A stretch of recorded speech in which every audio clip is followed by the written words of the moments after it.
Hi guitarlings, this is Gray at Hub Guitar. Today we're going to do a solo fingerstyle version of the nursery rhyme, the Itsy Bitsy Spider. I'm not particularly fond of spiders, but this was one of my favorite nursery rhymes growing up, so I thought it would make a good lesson, especially for an introduction to fingerstyle acoustic guitar. So let's go straight into it.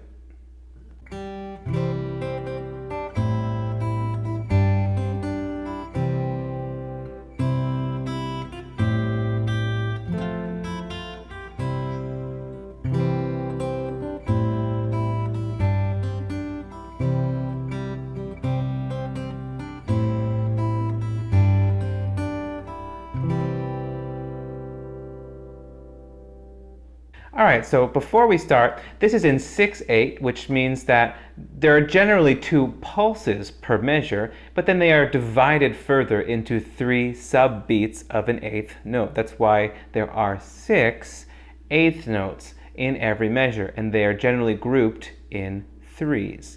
So keep that in mind. That's why it doesn't add up in the way that some other tunes do. Starting in the beginning, we've got an open G string. That's a pickup into the first measure where we've got a C major chord.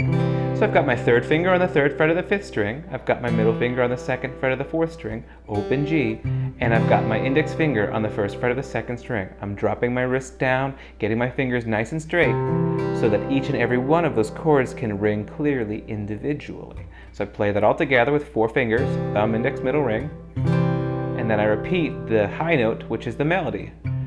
The itsy bitsy. So then it goes to D in the melody, so I've got to use my only free finger, which is my pinky, to get that high note. Notice that I don't just let go of my chord, because if I do, all of those nice, beautiful notes of the C major chord are gone, and then I start to feel really alone in this room as a solo acoustic guitar player. I want all of my notes to live long and large. Even when I get to that note, the rest of the chord is ringing beautifully.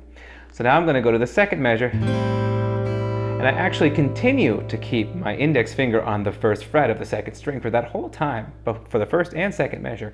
But now this is an A minor chord. Spider went.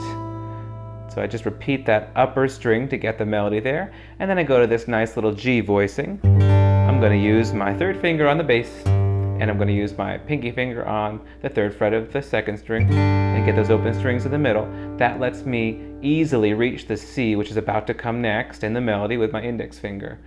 Measure 3, down to C, up to D, open E, and then back to the C major chord. So all together, the itsy bitsy spider went up the water spout. Let's hear that all again.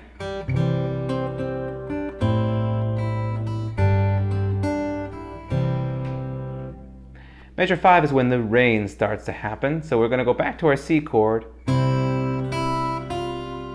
Notice that I do have to actually lift up one of my chord notes to get that F, which comes at the very end of the measure. But I like to do that at the last minute. Down comes the rain. And on rain, of course, we have a very sad chord, because rain's kind of sad if you're a spider. So measure 6, we've got G in the melody, and we've still got our index finger on the 1st fret of the 2nd string. Rain and then for measure 7, we're going to wash the spider out. So actually, an alternate way to do measure 7, there's 2 ways. You could do the melody exactly as originally written a billion years ago.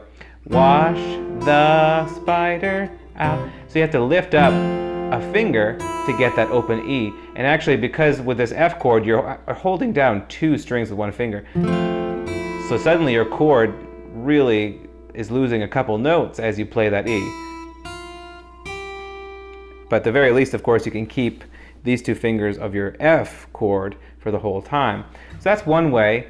Or you can actually just play F, F, F, G, E, and I think that's actually a brilliant way to keep that chord ringing. So sometimes with solo guitar, we make these little compromises. We even change the melody a little bit if it's going to make the music sound better. So anyways, measure 7, we're going to do an F chord. That's a little tricky for some beginners. I remember when I first got my F chord and I ran downstairs jumping up and down to tell my dad that I could play the F chord. So we're going to take our index finger and we're going to fret down the first fret of the first and second strings together.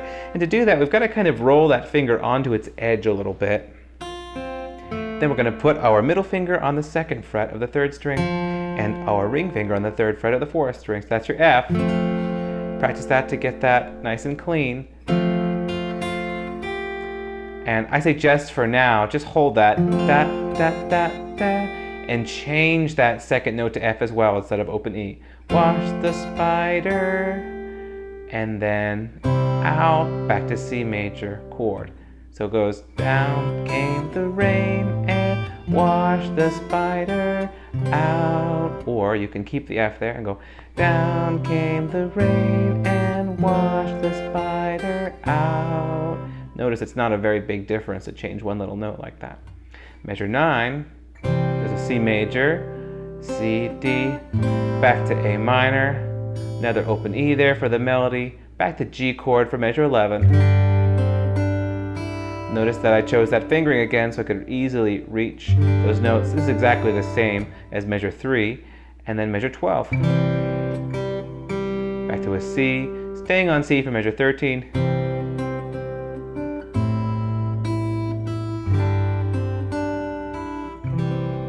And then all the rest of that is basically the exact same stuff or very, very similar to what we've covered thus far.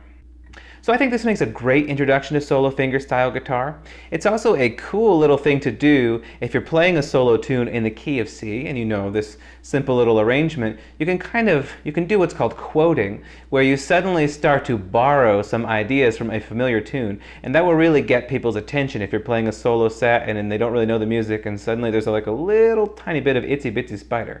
Everyone will kind of look up and go, hey, was that the Itsy Bitsy Spider? You know, and so that's one use of it. Another is if you want to play it for some kids or if you want to sing along. When you're playing the solo guitar arrangement as a sing-along, it actually really will help people to sing along because you're always playing the melody note on the top, and that's going to help everybody hear what the correct melody note is to sing. So that's it for the Itsy Bitsy Spider. Thanks for watching.